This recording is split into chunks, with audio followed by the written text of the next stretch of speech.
আসসালামু আলাইকুম। একজন লোকাল বাসের হেল্পারের বয়স যত, সে পাবে তত টাকা।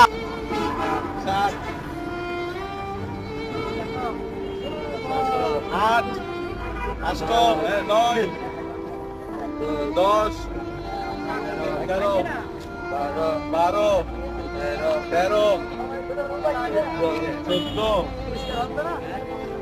15 কয়টা পাইছেন? আপনার বয়স কত? 17। আপনি টাকা 2000 কি নিয়ে ফেলছেন নাকি দিবেন না? আপনি পকেটে রাখে দিচ্ছেন মনে হয়। হ্যাঁ, এগুলো ভালো না। 2000 টাকা দিয়ে দেন। আঙ্কেল 2000 টাকা দেন।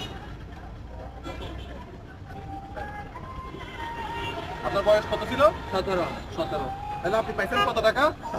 17,000 টাকা। আপনার কেমন লাগতেছে বলেন? ভালো। হ্যাঁ, ভালো। এক মাসে আপনার ইনকাম কত? 12-13। 12-13। আজকে পাইছেন কত হাজার টাকা? 17,000 টাকা।